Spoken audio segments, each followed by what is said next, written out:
Fala, meus queridos, deixa eu deixar um recado para vocês aqui antes de começar esse episódio. Você que tem interesse em green card ou visto americano, a Jumpstart é a melhor solução.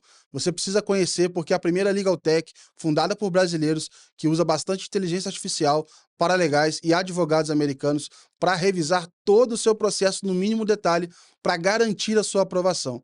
Se por alguma razão você for rejeitado no processo do visto ou do green card, eles têm 100% de reembolso, o que deixa totalmente eles skin in the game para garantir uma melhor application com toda a sua história para que você consiga o seu green card ou visto americano. A Jumpstart é nossa parceira, o link está aqui na descrição do episódio e vocês têm que conferir porque eles são demais. Grande abraço!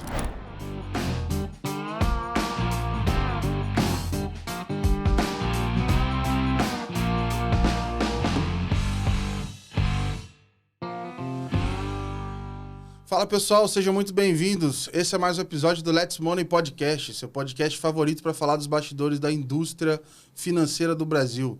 Eu sou o Gabriel Pereira, eu sou fundador e host aqui da Let's Money e a gente tem trazido semanalmente aqui pessoas incríveis que estão contando como elas têm ajudado a construir o ecossistema financeiro no Brasil e também no mundo. E hoje vai ser um papo mega especial porque a gente vai falar de infraestrutura. Vamos conversar aqui sobre a conectividade desse mercado, vamos falar sobre como muitas das coisas se conectam e operam, coisas que talvez você usufrua do resultado delas, usufrua de como isso funciona e nem sabe o que está por trás, porque a gente vai conversar hoje com o pessoal da RTM. A empresa hoje já passa aí mensalmente um volume aproximado de 45% do Pix, e ainda vamos explicar o que quer dizer isso, né? Como é que isso funciona, como é que é passar o Pix, o que está por trás ali quando isso funciona. E a gente vai falar com o CEO, que é o Márcio Castro, ele que já esteve aqui na época de Let's Open, a gente, na época ainda estava na Lina Infratech, a gente conversou bastante sobre Open Finance, para a gente receber na nossa casa nova aqui e poder bater esse papo. Obrigado, Gabriel, pelo convite. Estou muito feliz de estar aqui com você mais uma vez. Dessa vez agora para falar de RTM e falar da conectividade aí do hub integrador do mercado financeiro. É isso, acho que é uma proposta legal. Como eu estava falando nos bastidores aqui, já tive a oportunidade aqui de estar no processo para a gente contratar a RTM quando eu estava do lado da Fintech. E eu passei por esse processo de, cara, sair de um bancão, não conhecia como o mercado funcionava, como as coisas se conectavam, etc. E fui meio que aprender na marra, como é que faz isso, como é que faz aquilo, etc. E fui ter esse contato. Acho que esse episódio vai ser legal para a gente falar da RTM.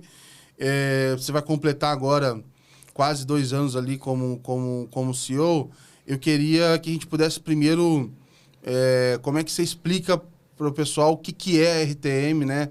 O que é esse hub integrador, né? Como é que vocês explicam assim, a RTM para uma pessoa nova e depois a gente vai construindo essa história toda aí. Muito bom, Gabriel. Acho que uma forma interessante de explicar a RTM, né? O nome já diz, o acrônimo do nome, né? RTM, Rede de Telecomunicações do Mercado, né? Hoje em dia, né? A rede é talvez o nosso mote principal, né? A empresa tem no DNA a integração, né? De permitir a integração. Eu gosto de dizer que o primeiro produto da RTM, e até hoje um dos produtos mais importantes, é a Financial Net, que é a rede do mercado financeiro. Eu costumo batizar também como a internet do mercado financeiro. Por quê? Porque a empresa nasceu em 97, e em 97 já existia a internet, mas ela não tinha uso comercial, muito menos de uso pelos bancos, né? E aí então surgiu, né, motivado aí pelos bancos, a criação dessa rede, e aí nasceu a Financial Net e nasceu também a RTM, né? Então, acho que a rede, ela tem um sentido mais amplo, porque ela também tem o efeito rede, né? O que é o efeito rede? O efeito rede é quando você tem uma rede e essa rede progride, então você tem um uso maior dessa rede, os próprios integrantes dessa rede viram um magnético para novos participantes dessa rede. É o efeito rede, né? Então, acho que isso explica muito da RTM e de tudo que a gente faz, né? Como a gente é uma empresa do mercado financeiro, né? Então, também tem essa questão de governança, a questão de confiança, né? Que é muito importante para você também patrocinar ou usar uma rede com tranquilidade, né? Questões todas voltadas à segurança. A própria Financial Net, né, em algum momento da RTM, a gente achou que ela ia deixar de existir. Por quê? Porque a internet foi evoluindo, ganhou robustez, passou a ser usada pelas empresas, passou a ser usada pelos bancos, né? Haja visto os internet bankings, os mobile bankings, né? Então, a internet progrediu. Porém, progrediram também os problemas que a internet traz, porque a exposição pública é muito grande. Então, ainda assim, a Financial Net continuou sendo relevante. E esse efeito rede foi aumentando, né? Da mesma forma que eu digo que a Financial Net é a internet do mercado financeiro, eu também tenho dito que ela é o streaming do mercado financeiro, o Netflix do mercado financeiro. Porque, veja, tenho lá provedores de conteúdo como B3, como Selic, como o próprio Sisbacen, que são atrativos ali para que o participante entre. Por outro lado, eu tenho uma base de 800 integrantes dessa rede, que são as instituições financeiras, que também são atrativos para quem tem algum conteúdo que quer colocar numa rede privada, segura, e consiga chegar nesses 800 participantes. Então, esse é o efeito rede. Acho que o efeito rede, é o que define a RTM. Olhando para isso, assim, acho que o efeito de rede, ele é muito forte, ele é um diferencial, inclusive competitivo ali, muito forte. E eu sempre fico curioso para saber, obviamente, a gente está falando aqui, né? A empresa são quase 30 anos, você não estava lá, mas sabe da história. Eu queria entender um pouco como é que foi construir esse efeito de rede, porque fica aquela história do ovo ou a galinha, né? Porque no começo você tem que trazer... tem 800 empresas hoje, né? 800 instituições, mas os produtos iniciais e como é que faz, como é que foi no começo. Eu queria entender um pouquinho dessa trajetória também. Depois a gente entra aqui no portfólio para ver o que se tornou hoje, mas é legal saber como é que se constrói uma rede no início, né? Tem uma dificuldade grande, eu imagino. Não é nada fácil, né? A gente até tem outros exemplos aí, como você falou, na expansão do nosso portfólio. A gente sempre vai buscar esse efeito rede e a gente sempre busca se apoiar também na rede Financial Net, que a gente já tem, né? Só que não é nada fácil, né? Lá tem uns âncoras que você traz primeiro e de repente ajuda a trazer outros. Essa é uma estratégia de conseguir esses âncoras, né? São normalmente aí os participantes de maior relevância no mercado. Quando ele entra, ele acaba tendo um efeito rede de trazer outros integrantes também, né? Então, essa é uma estratégia. Tem uma questão de investimento, né? Porque realmente no começo, você tem que aplicar muito recurso para manter o serviço, criar funcionalidades sempre adicionais, trazer novos conteúdos, trazer novas funcionalidades e isso ser um magnético ao longo do tempo, né? Então, tem desafios, né? Mas que para a RTM é facilitado, uma vez que o nosso propósito é promover a evolução do mercado financeiro através da tecnologia, através da integração, né? Então, assim, como o propósito da empresa é essa, né? É uma empresa que tem uma governança que é originária no próprio mercado financeiro, né? Então, isso ajuda muito, porque às vezes você passa anos e anos ali sem ter o efeito rede materializado, e aí você tem um tipping point, né? Que é quando você atinge um determinado número de usuários, um determinado número de transações, aí pronto, aí você atrai todo o resto, né? Acho que mais recentemente, por exemplo, a gente chegou nesse tipping point na indústria de fundos, tá? Porque a gente saiu vamos dizer assim, a gente no começo era ali cabo de fibra ótica, né?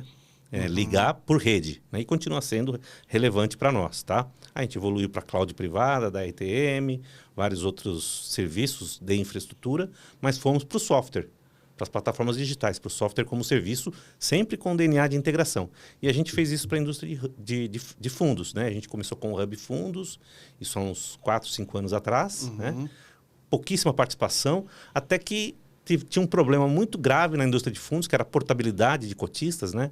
Até graças ao evento aí dos agentes autônomos de investimentos, as grandes plataformas digitais como XP, BTG, Genial, e tendo ali muita movimentação de escritórios de agentes autônomos de um lugar para o outro, levando todos os seus cotistas e levando todos os seus fundos de um lado para o outro. Isso criou um volume de portabilidade que era basicamente manual na época.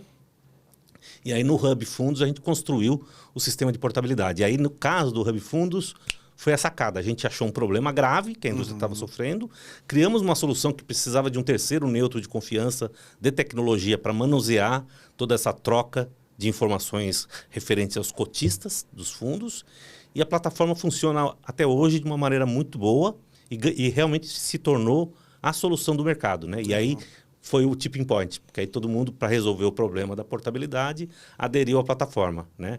E aí, mais recentemente, a gente até maximizou isso com a aquisição da plataforma Galgo, que também já tinha ali passado por um efeito tipping point de rede, para a parte de dados referenciais na indústria de fundos. Então, a gente foi consolidando o nosso efeito rede dentro da indústria de fundos, que é um trabalho contínuo, né? A gente tem que fazer o investimento continuamente, né? Eu queria desenhar com você aqui quais são, hoje, como é que vocês organizam as ofertas dos produtos que vocês têm, se é por verticais. Então, assim, olha, como é que você pega a conectividade da missão de vocês e quebra isso em frentes para vocês? Ah, olha, eu tenho um olhar especial para o atacado, outro para o varejo. Eu não sei como é que vocês olham isso, queria entender um pouquinho melhor.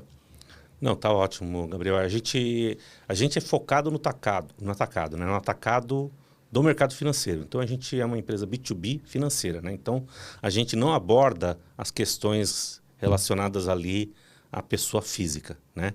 Claro que a gente indiretamente coopera com isso, uma vez que a gente atende muito B2B financeiro, que tem o foco no varejo, né? Então, esse é um primeiro delimitador, né? E é mercado financeiro exclusivamente, né? Um delimitador importante. Então, o nosso foco é esse. E aí, quando a gente olha para os nossos pilares de produtos, né? A gente tem... E aí, para cada um deles, a gente tem um responsável por produto que trabalha ali no desenvolvimento desses produtos, na criação de novos produtos, né? Então, a gente tem um pilar que é voltado à telecom, a redes, né? Que é a nossa origem e até hoje um elemento muito importante da nossa infraestrutura e dos nossos serviços. A gente tem um pilar de infraestrutura, né? E aí, quando a gente fala de infraestrutura, isso reúne data center, mas hoje em dia o carro-chefe tem sido a cloud privada da RTM. Vamos falar disso. E aí a gente tem a nuvem de plataformas digitais. A gente tem o pilar de plataformas digitais. E o pilar de plataformas digitais, ele se subdivide em duas grandes torres, tá? Pagamentos e crédito, fundos e investimentos. Tá? E aí cada um deles com seus responsáveis desenvolvendo aí soluções sempre com a ideia de integração, sempre com a ideia ali de troca de informações, sempre levando adiante a nossa ideia de hub integrador. Legal. Vou começar pela parte de redes. Vou fazer uma pergunta aqui que eu já imagino a resposta, mas assim, é verdade que a distância da rede realmente dá diferença para quem está trabalhando? E quem é esse usuário que percebe a diferença na latência ali por conta da distância física de um servidor enfim, entre servidores, por exemplo? Eu queria entrar um pouco mais nesse assunto, porque a gente está falando de heavy users aqui, né? Sim, com certeza. Não, dá uma baita diferença, Gabriel. Na verdade, né, a questão de proximidade, né, ela tem uma diferença que é exatamente relacionada à performance computacional, número 1, tá?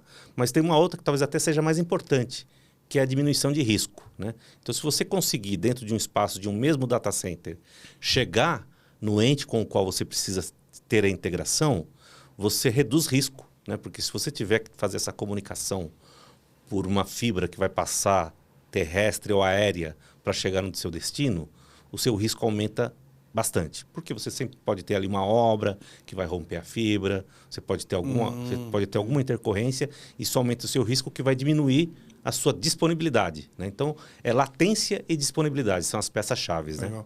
Eu já ouvi falar até de que vamos lá, dentro de um data center que já está próximo do local onde ele deveria estar, lá dentro ainda tem posições que o cara quer buscar ainda a posição mais próxima, porque isso faz muita diferença para um trader de alta frequência, para um lugar que vai fazer vai ter alguma demanda nesse sentido, assim, né?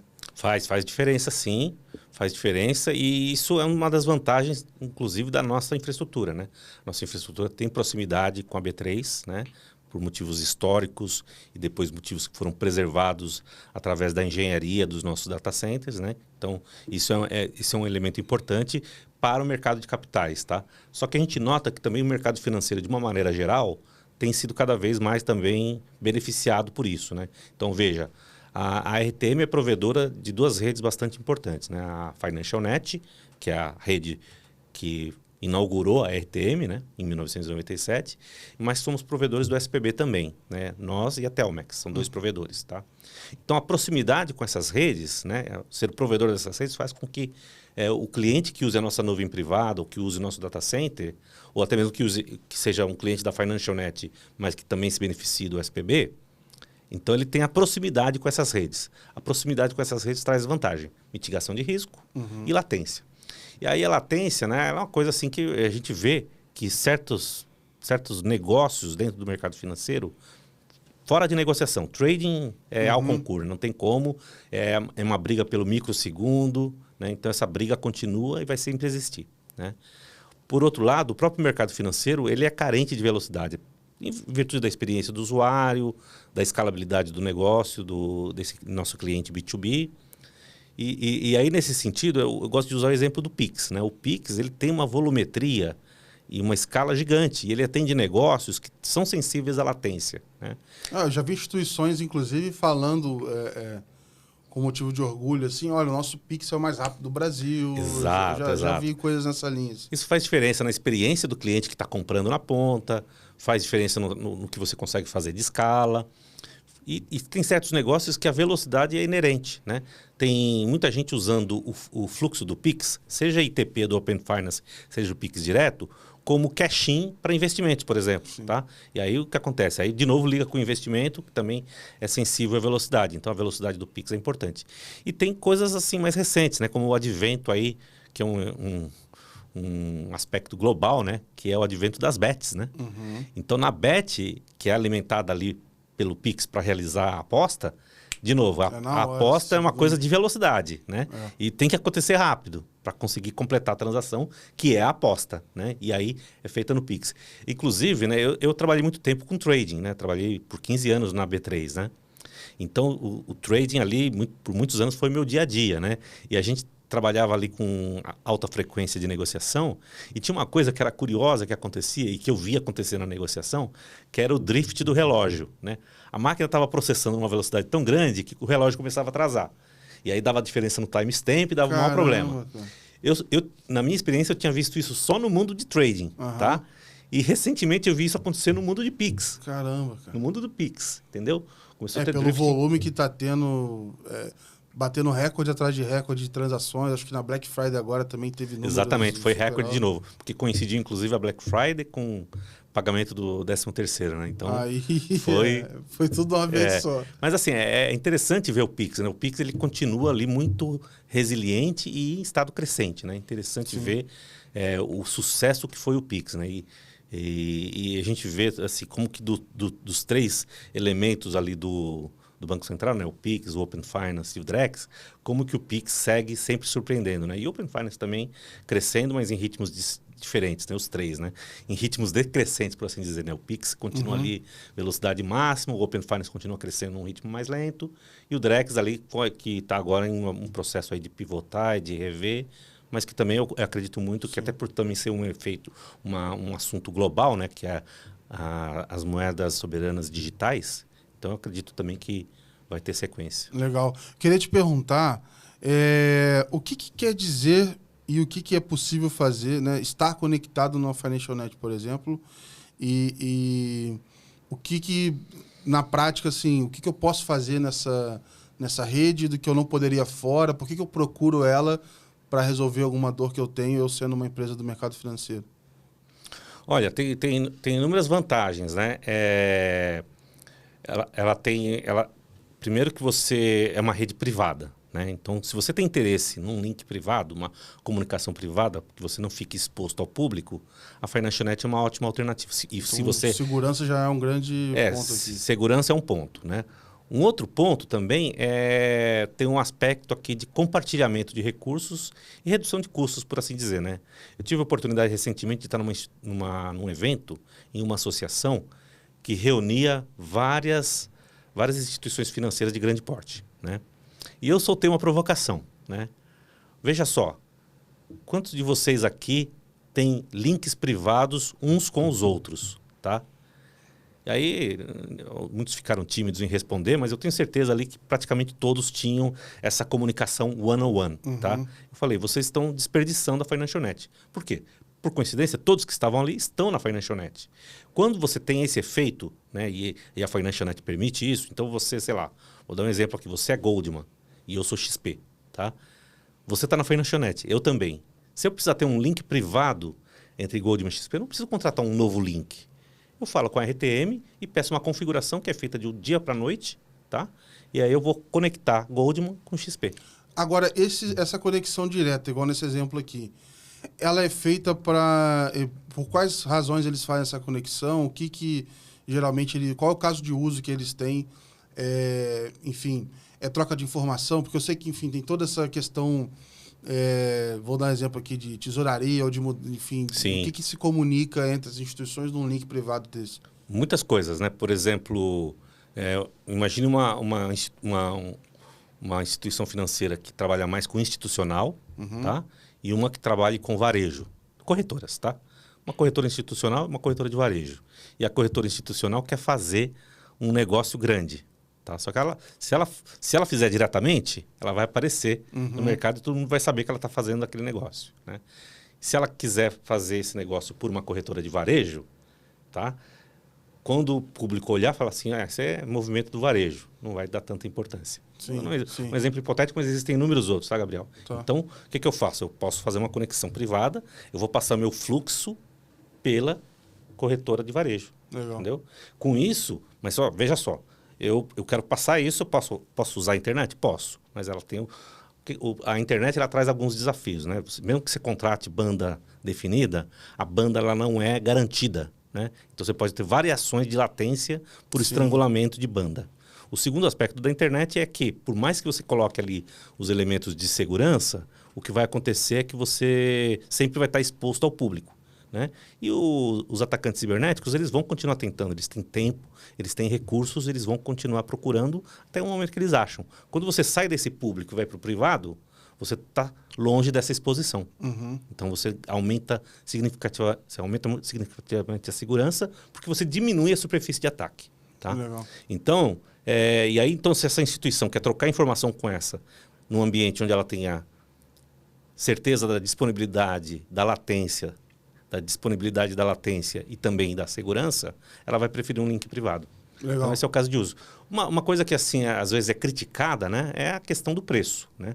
A internet definitivamente é mais barata. Só que, se você for colocar na ponta do lápis, se você adquire a internet, depois você quer colocar todos os elementos de segurança, acaba saindo no mesmo preço, tá? Então, não tem muita diferença, né? E a gente também tem sempre trabalhado aqui na disponibilidade na devolução ali de recursos de escala e de produtividade que a gente alcança na RTM, a gente devolve isso para o mercado. Legal. E imagino que como isso evoluiu na internet como um todo, para vocês também podem ter mudado significativamente a infraestrutura, o que está disponível, né? A internet de hoje não é igual a de 15 anos atrás. Assim né? como as redes privadas também não, né? Tem muita tecnologia, tem muita coisa que a gente está aplicando, né, e desenvolvendo, né? Acho que talvez a mais relevante é a rede definida por software, né? O chamado SD-WAN, ou Software Defined Network. Porque o que acontece? Até então, a rede ela sempre foi cara, né? Ela foi mais cara porque ela envolvia equipamentos, né? Hoje em dia ela está mais virtual, está mais definida por software. E isso tem reduzido bastante o custo da rede e a gente tem investido nesse tipo de tecnologia na RTM. E aí, passando para outra rede aqui, falando do SPB, né? Como é que é essa conexão? Então, o pessoal, vamos dizer assim, olha, eu preciso me conectar ao SPB, eu sou uma instituição financeira, e aí eu posso escolher tentar fazer essa conexão diretamente, ou eu posso procurar vocês para me ajudar e fazer essa conexão, é isso? Qual que é o momento que o pessoal te procura para usar essa rede? É exatamente nesse momento em que ela tem ali o processo de aprovação ocorrido no Banco Central, né? Ela tem ali, então, as necessidades de acesso a alguns sistemas, né? Sistemas de liquidação, né? O próprio Pix, entre outros, onde ela, então, vai necessitar da rede do Sistema Financeiro Nacional, né? E aí a RTM é um desses provedores. Legal. Né? E aí tem um fluxo, né? Tem toda uma dinâmica, tem todo um processo de onboarding, tem um fluxo um fluxo que é duplo, na verdade, né? Porque quando você contrata a RCFN, por questões ali de contingência, você tem que contratar os dois provedores, né? Então, você faz uma contratação quase que gêmea ali, né? Você contrata a RTM, você contrata a Telmex também, né? E aí você tem um processo de alocação de blocos de IP, né? Você tem todo um processo de onboarding, você tem questões de equipamentos, né? Que são entregues e são instalados na instituição. onde ela designa, né? Se essa instituição está numa cloud pública, ela tem mecanismos ali em que ela pode se integrar, né? E, portanto, conseguir se conectar e ter os equipamentos que permitem e habilitam essa conexão. Tem um processo de onboarding, né? É até curioso você fazer essa pergunta, porque isso também já foi, tanto na FinancialNet, que é a rede da RTM, quanto no próprio SPB, já também foi alvo de críticas do ponto de vista seguinte: uma instituição consegue a aprovação do Banco Central, quer começar uma fintech, quer começar a operar o mais rápido possível. E aí o que acontece? A rede é um negócio muito físico, né? E aí tem processos ali que podem levar, né, ou historicamente levavam de 45 a 60 dias para acontecer. Tá? Essa é uma outra coisa que a gente vem trabalhando ao longo do tempo, né? Hoje em dia, a gente, desse tempo, né, a gente já trabalha com uma média bem diferente de 60 dias. A gente trabalha com uma média de 10 dias. Tá? E aqui, recentemente, a gente teve os eventos cibernéticos que aconteceram, né, que a gente até apoiou muita instituição em resolver esses problemas, né? Ou pelo menos entender o que estava acontecendo. Mas depois, ato contínuo, teve ações do Banco Central para mitigar esses incidentes cibernéticos, né? Mas que criaram restrições operacionais para muitas instituições e que a gente novamente apoiou e conseguiu resolver os problemas operacionais que as instituições sofriam, tá? Através de uma infraestrutura dedicada. Com isso, envolveu contratação de links do SPB. E a gente teve situações ali que em 5 dias a gente conseguiu provisionar e estabelecer o link. Né? Então a gente realmente vem ao longo do tempo otimizando esse processo de onboarding, tá? Mas tem um onboarding importante a acontecer.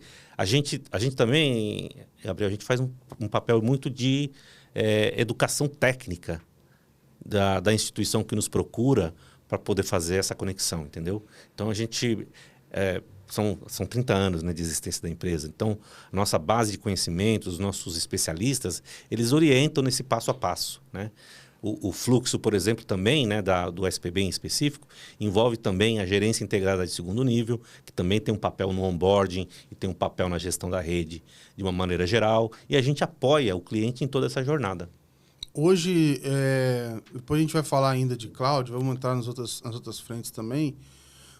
Mas onde mais eu posso me conectar através de vocês? Porque a minha sensação assim, hoje se eu tiver uma demanda de conexão ou múltiplas conexões, etc., muito possivelmente eu procurar vocês para ver se vocês já estão fazendo isso para me cortar caminho e arrumar um parceiro nesse sentido. É meio que por aí, o que mais vocês estão conectando ou não, ou o que pode talvez já estar no radar, queria entender um pouco isso também. Não, tá ótimo, Gabriel. Isso realmente um trabalho contínuo e crescente, né? Eu estava pensando lá, igual exemplo lá, quando a gente falou de, por exemplo, registradoras ou coisas nesse sentido, assim. Título Público Federal no Selic, né? É um dos nossos provedores de conteúdo. Núclea é um provedor de conteúdo, ou seja, SLC, as plataformas de registro da Núclea, né? O próprio Nova Cobrança, né? Os boletos, todos são acessíveis pela rede da RTM, pela FinancialNet. Então, se tem o exemplo da Selic, se tem o exemplo da Núclea, o próprio Sisbacen. E tem a B3, né? A B3 também é registradora, mas tem a plataforma de renda fixa, o nome, tem o negociação de renda fixa, TradeMate, e inúmeros outros provedores de conteúdo. Mas a jornada ela é contínua, né? Então, por exemplo, recentemente a gente foi procurado pelas instituições financeiras com o desejo de ter a Receita Federal como provedor de conteúdo. Por quê? Porque elas estavam trocando informações muito importantes, né, com a Receita através da internet. Tá? Além de outros problemas operacionais ali que a internet provocava, sobretudo nas instituições que têm os seus data centers na casa matriz dos Estados Unidos. Né? Então, tem essa demanda continuamente. Temos a demanda do SERPRO, que a gente estamos avançando aí em ter o SERPRO como provedor de conteúdo, como uma grande rede, um grande provedor, uma grande cloud dos serviços públicos. Né? Então, a gente tem avançado aí em adicionar provedores de conteúdo continuamente. E a dinâmica é mais mesmo essa, tá? A nossa pessoa de produtos ali voltada para a infraestrutura vai olhando quais são as instituições que têm um conteúdo que seja interessante colocar dentro da nossa rede, né? E, por outro lado, a gente também tem a demanda do mercado, né? Os clientes nos procuram e falam, pô, será que poderia ter esse conteúdo? E a gente continuamente vem adicionando conteúdos na FinancialNet. E uma coisa que veio na minha cabeça, assim, vocês têm uma demanda de disponibilidade, igual a gente está falando de performance, muito alta de quem está contratando, né? Você está mexendo com eventos críticos ali para todo mundo. Não tem muito espaço para fazer o MVP. Vamos fazer aqui, vamos ver o que dá e tal. Como é que funciona um pouco esse lado de atender tamanha criticidade nesses processos, assim? É muito investimento em tecnologia, né? Esse ano de 2025, a gente colocou nossa terceira região de disponibilidade de data center com um novo data center, né? A gente tem originalmente um data center em São Paulo e um data center no Rio de Janeiro, né? A gente adicionou esse terceiro data center no estado de São Paulo, porém em outra cidade, em Santana de Parnaíba, né? Então, e aí nos nossos planos, a gente também tem uma estratégia aí de expansão dos nossos data centers também, porque tudo começa no básico, né? Você tem que ter espaço, você tem que ter energia, tem que ter ar-condicionado, né? Então, aí é a sua base para você conseguir colocar ali a sua rede, conseguir colocar ali a sua cloud, né? Então, esse é o básico que a gente vem fazendo investimentos. E aí, cada espaço novo que você coloca, você também vai lá e pesquisa quais são os equipamentos que estão mais adequados para dar menor latência e a maior disponibilidade, né? E não tem MVP, né? Tem aí, na verdade, uma indústria estabelecida de redes, de suítes de data center, enfim. E a gente vai e acessa esses provedores e implanta. É claro que aí no processo de implantação, você tem um período que aquilo ainda está sendo montado e aí você roda inúmeros testes, né? Gera carga, faz uma série de coisas, porque você está... Em breve você vai abrir aquilo ali para uma operação crítica, né? Quando a gente pensa em SaaS, né? Eu falei que não tem MVP, tem MVP também. A gente usa a metodologia ágil, a gente faz, mas como a gente é missão crítica, tudo que a gente faz aqui tem um aspecto... Não dá pra, assim... não tem margem de erro. O teste ele tem que ser muito... Assim, tem alguém contando com aquilo ali... Exatamente. E movimentando uma grana grande ali, né? Exatamente. Não dá para ter... assim, obviamente, imagino que erros acontecem, mas eles têm que ser muito controlados porque isso pode impactar muito o negócio. Sim, com certeza. E a gente também, atende um mercado regulado, né, Gabriel? Então, atendendo o mercado regulado, eu, às vezes, não consigo ir muito na metodologia ágil, né? Eu tenho que ir lá no waterfall mesmo, porque... Sim. Eu tenho datas específicas de homologação. O seu com PM se chama Banco Central. Exatamente, exatamente. E por aí vai. Né? Ele já passou o escopo. Com certeza. Eu queria entrar nesse mundo da cloud aqui para a gente entender o seguinte. Quando é que foi mais ou menos o momento que vocês decidiram ter a rede, a cloud de vocês e tentar entender um pouco qual que é o diferencial, por exemplo, qual a diferença de eu usar ela para estar usando... outras clouds, por exemplo. Então, eu queria entender um pouco isso e entender mais dessa oferta para a gente explorar um pouquinho mais também. Perfeito, Gabriel. A gente começou com rede, né? Então, rede, passar cabo, né? Sempre termina num data center, né? Então, obviamente que aí a gente temos os nossos data centers. E aí, já que você tem o data center, né? Veio um produto óbvio que foi oferecer espaço nesse data center. E aí a RTM ofereceu o serviço de hosting, colocation, oferece até hoje, tá? E aí, mas daí também, já que eu tenho esse espaço, né? Por que não oferecer uma cloud privada? E aí, mais ou menos nos idos de 2020, a gente começou a oferta da cloud privada da RTM. A gente se apoiou na parceria com a Red Hat, né? Então nossa nuvem é baseada no OpenShift da Red Hat e começamos a oferecer isso para o mercado, né?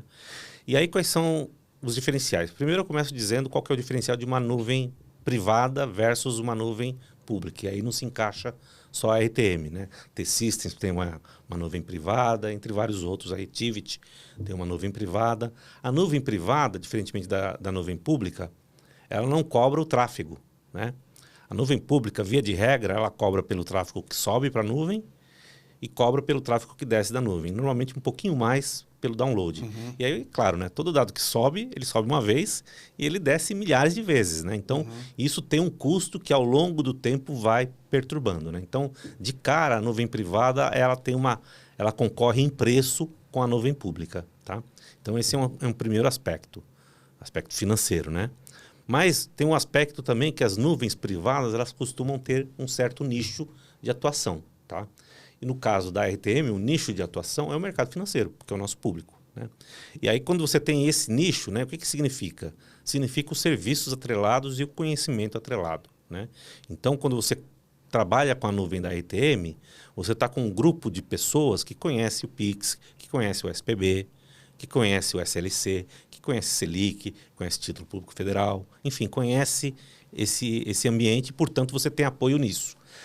O apoio, né, e o suporte é outro elemento interessante, né? Normalmente a nuvem pública ela não entra no aspecto de suporte. Normalmente ela assinala para você um parceiro que vai te apoiar na sua jornada e que durante algum tempo você pode ter até um crédito que vai também suportar esse parceiro, mas depois é uma coisa que você que vai ter que pilotar. Principalmente se você tiver numa jornada de entrar na nuvem, se era on-premises e vai para a nuvem, você vai ter ali uma curva de aprendizado e você vai ter um apoio de terceiros da nuvem. No caso da RTM não, o apoio é contínuo e é sempre da RTM, né?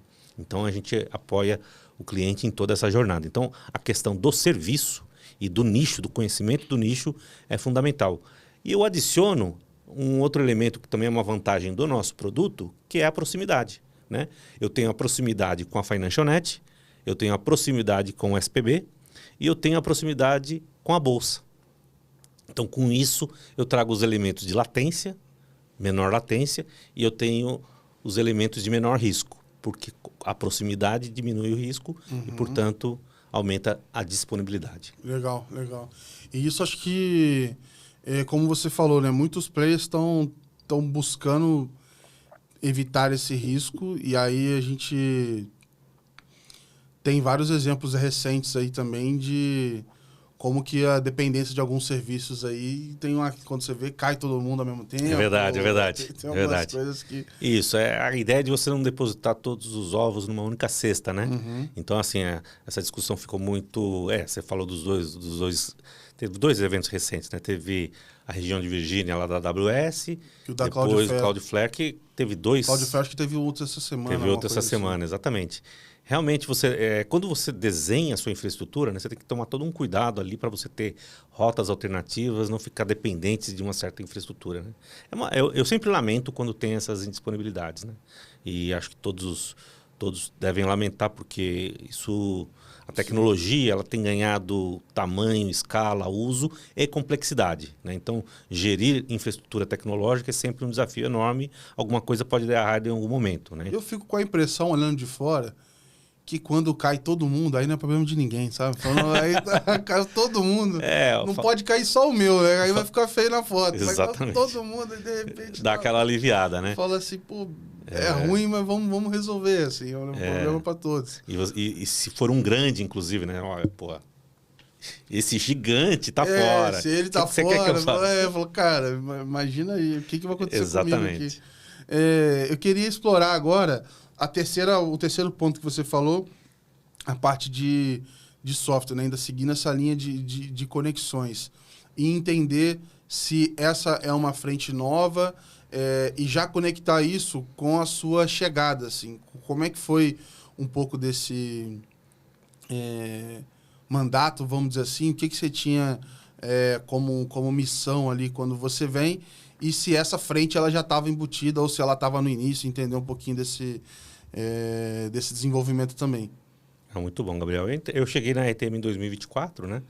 E essa frente de plataforma digital de software como serviço já existia, né? Só que ela ainda existia ali muito baseada em parceiros, né? E não tinha uma estrutura própria para fazer o desenvolvimento, para fazer a engenharia de software dessas plataformas, né? Então, acho que a minha entrada marca o estabelecimento dessa área, né, que passou a desenvolver os sistemas de maneira independente e internamente. A gente continua ainda com bastante parceiros, a gente gosta de desenvolver parcerias, né, mas a gente tem capacidades próprias hoje em dia, né? Então, isso é a diferença ali da minha chegada e foi exatamente esse o mandato, né? E sempre trabalhando ali no DNA de integração, né? As plataformas da RTM, elas estão menos no processamento e estão mais na troca da informação. A troca da informação de uma maneira padronizada.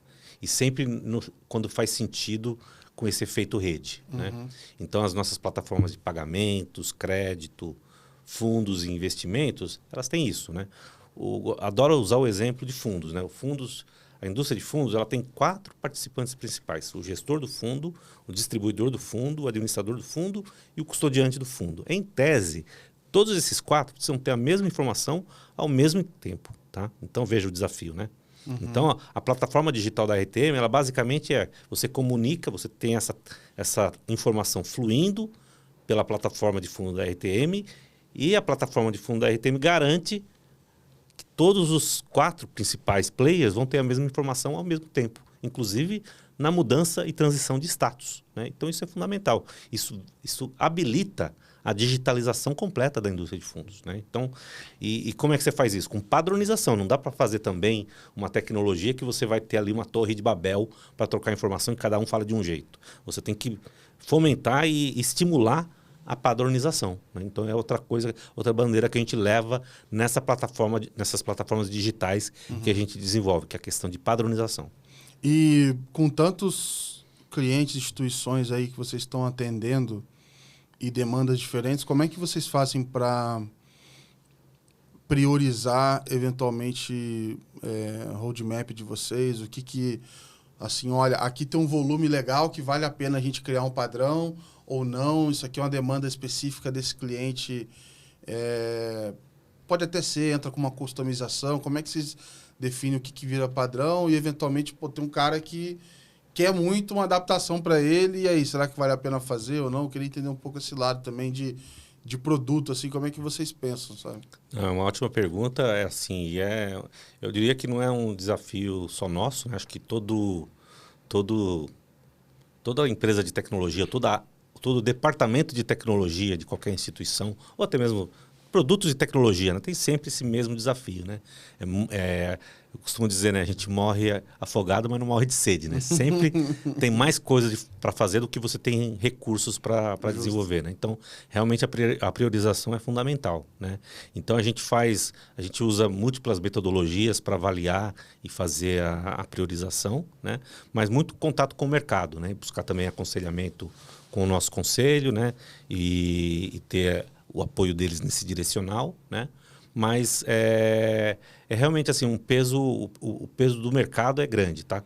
O que ali a maioria dos meus clientes estão demandando, né? E a gente faz sempre dinâmicas, né? A gente tem comitês específicos que a gente conversa com áreas específicas, a gente tem para fundos, a gente tem para pagamentos e a gente conversa com eles. Propõe, né? Muitas vezes assim, se você vai também para conversa sem estar muito estruturado, acaba que você não consegue sair com uma priorização. Então, a gente, internamente, com os nossos produteiros, a gente lança ali o que seria os produteiros e o time de tecnologia, né? O que é ideia ali que pode trazer mais retorno para o mercado, né? Bem como o que é mais viável de fazer na equipe de tecnologia. E a gente apresenta uma proposta de roadmap, normalmente ali para o intervalo de 1 ano. Né? A gente fez esse exercício recentemente, inclusive, já programando aí o que a gente tem para 2026. Né? Então, a gente leva e aí faz esse debate no comitê. Né? Então, às vezes muda uma ou outra coisa, mas, em geral, a gente consegue calibrar bem ali o que a gente vai fazer trimestre a trimestre do ano junto à indústria. Você falou de governança, vocês hoje...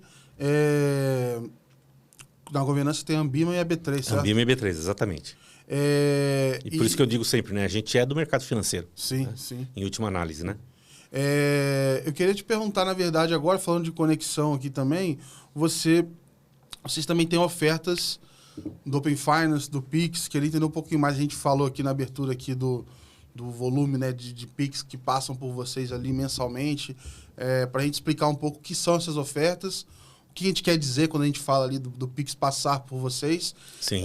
E depois a gente entra na oferta de Open Finance também para conversar disso. Perfeito. A gente é uma empresa de infraestrutura, né? Como eu disse, né? Começamos com rede, evoluímos para data center e daí para cloud, né? E sempre com essa cabeça de integração, né? O Pix, né? Assim como o SPB, ele tem lá os seus motores de integração com o Banco Central, né?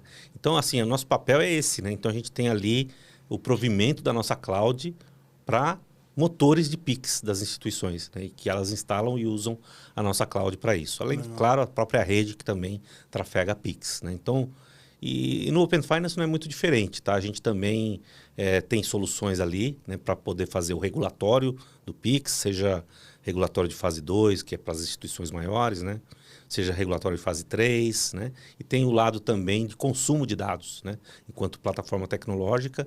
E também ali o parceiro que a gente trabalha para fazer o Open Finance tem também a licença de TP. Então, portanto, pode ser também um consumo ali de informação de dados do Open Finance como serviço, né? Um detalhe aí que usando aí a nossa infraestrutura, né? A cloud da RTM, você tem a vantagem de estar numa cloud privada, né? Uma cloud que é de uma empresa que é do mercado financeiro, que tem todas as preocupações de proteção de dados e de segurança. Falando, aí vou trazer um outro tema aqui, fora do script, mas essa corrida por IA, e aí você vê assim, eu estava vendo uns vídeos sobre das operações dos data centers, o quanto que se gasta de água para resfriar, porque é uma outra demanda de placas de vídeo, aquecimento, é um negócio... De alguma maneira, toda essa corrida, isso aumenta, por exemplo, o custo para vocês, quando você vai fazer um data... Por mais que você não vai estar exatamente com as mesmas GPUs, etc., isso também impacta vocês também, porque está sendo uma corrida global por isso, né? Está sendo uma corrida global, mas a gente está com uma abordagem mais pé no chão, né? Então, por exemplo, a gente fez investimento em GPU, né? A gente, dentro da nossa cloud, a gente colocou certas funcionalidades em parceria com a Red Hat que usam a inteligência artificial, numa parte ali muito voltada ali até para prover infraestrutura de rodar motores de inteligência artificial. Então, temos essa oferta. Legal. Fizemos também, assim, eu acho que, se a gente for ver, né? 23 foi um ano que 24 foi um ano que se falou muito de IA generativa, né? 25 eu já previa que ia ter mais projetos sendo lançados, de fato aconteceu.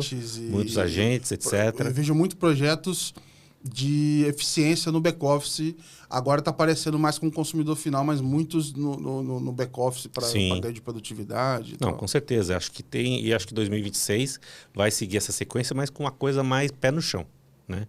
Então eu vejo, né, até mesmo a OpenAI já soltou o alerta vermelho, né? A gente vê, claro que de cara, quem mais ganhou dinheiro com a IA foi a indústria de data center, né? Foi a indústria de GPUs também, né? Mas assim, na prática, a gente tem visto ali que está tendo um choque de realidade nas implementações de IA, né? Um exemplo que eu adoro dar é o seguinte: você tem lá uma TI sobrecarregada, um backlog gigante, já falamos sobre isso, né? E uma área de negócio tem a ideia criativa, pô, mas se eu resolver isso com a IA? E acaba conseguindo resolver, tá? Só que se ela tivesse conseguido a prioridade para fazer, talvez uma simples API conectando um sistema no outro ia resolver o problema custando muito menos poder de processamento, tá? Portanto, data center e energia, e seria feito. Só não foi feito pelo backlog gigante que um determinado departamento de tecnologia tem. Exato. Isso uma hora a conta vem. Isso é o mesmo problema, só que com outras ferramentas que a gente chamava no banco lá de Shadow IT. Shadow IT, exatamente. A Robolândia, né? É a mesma coisa, porque os robôs eram para automatizar tarefas ali, fazer automações e tal, e a maioria das vezes estão se automatizando isso. Então, muita gente que vai usar um N8N da vida, alguma coisa assim, eu vejo no processo, cara, no fluxo, na hora de criar os nodes e os códigos, eu falo assim, cara, aqui você não precisa usar o IA. Se você usar IA para gerar um código e colocar o código ali, ele vai performar muito melhor e não vai ficar te custando horrores ali. Isso eu estou falando de uma aplicação minha, com consumo de API no meu cartão, um negócio pequeno. Agora você pega isso e multiplica pelo volume dessas instituições e quantidade de informação que trafega, imagino que deva dar uma diferença razoável nessa conta no final do mês. Né? Com certeza, com certeza. Acho que essa é uma precaução, né? Até porque tem muita plataforma de IA que está naquele modelinho ali de criar a dependência e depois vir com a conta, né? Então, eu acho que a gente ainda está surfando uma onda que os investidores originais estão bancando uma conta que uma hora vai precisar ser recuperada, e aí você já vai estar com uma base instalada ali rodando e você vai precisar pagar e não vai ser barato, na minha opinião. Acho que a única certeza é que a gente está num num nível de oferta e custo que não é sustentável, né? Eu acredito que não. A minha previsão é que muitos projetos aí estão exageradamente dependentes da IA quando poderiam ser resolvidos de maneira melhor, né? Mas é claro, assim, não dá para tapar o olho porque realmente a tecnologia é boa, né? Ela ainda tem seus aperfeiçoamentos para acontecer, ainda tem alguns guarda-reios que precisam ser feitos, né? E aí entra a discussão da regulação da IA, né? Eu não sou defensor da regulação, acho que o mercado tem que ter sua liberdade, mas uma boa regulação, ela permite até que os negócios cresçam, floresçam, né? Até gosto muito do modelo do Bacen, né? Acho que o Bacen, ele tem uma regulação que estimula o desenvolvimento do mercado, ao mesmo tempo que protege, né, o mercado, e com isso acaba que o mercado se desenvolve melhor. Eu quero aproveitar o gancho, então, falando do Banco Central, que ele teve essa mudança recente de não utilizar mais, ou pelo menos por enquanto, a blockchain no Drex por conta dos desafios de privacidade ali. E eu sei que vocês têm essas ofertas também de blockchain, se não me engano, em 3 redes diferentes. Queria entender como é que você vê esse movimento e se você acredita que o mercado ele vai continuar desenvolvendo, fazendo projetos nessa linha, mesmo sem esse, vamos dizer assim, essa iniciativa do Banco Central carregando, porque eu acho que pelo tempo ali do Drex, eu acho que ele puxou muito essa inovação. Não sei como é que isso vai ser daqui para frente, assim. Não, muito bom, Gabriel. A gente, acho que no primeiro Febrabantec que eu participei na RTM, que foi em 2024, a gente lançou o blockchain como serviço, tá? De novo, né? A RTM se posicionando ali num provimento de infraestrutura tecnológica compartilhada, usando a cloud da RTM, para viabilizar muitos projetos aí para o mercado financeiro, né? Lembrando sempre que o nosso foco é o mercado financeiro. Bom, antes disso, a RTM também já tinha lançado um produto, que era o Sandbox do Drex. Era um simulador de Drex. Por quê? Se você se recordar, o piloto do Drex, tanto na fase 1 quanto na fase 2, ele tinha uns ali... nós ali, né? Pra você fazer a conexão. E tinha, assim, uma limitação de participantes. Não era para todo mundo. O Banco Central ele limitou a participação para poder conseguir gerenciar, né? E aí tinha muita instituição que queria participar, mas não conseguia, nem via consórcio, nem diretamente. E aí esse nosso Sandbox, ele permitiu, porque a gente fez uma réplica. A gente simulou completamente o que era a experiência dos pilotos do Drex. E aí a gente oferecia isso para a nossa base de clientes, né? Então essa é a nossa história com o blockchain no lançamento das nossas ofertas, né? E sempre ali nesse espírito de ser um provedor de infraestrutura de blockchain. E aí, como você disse, né, a gente tem aí as plataformas disponíveis, mas se inclusive o cliente tem uma plataforma específica, a gente também adapta, né? Legal. Então, assim, em última análise, a gente oferece ali nossos data centers, a nossa cloud, as nossas redes e viabiliza ali a implantação de uma infraestrutura blockchain.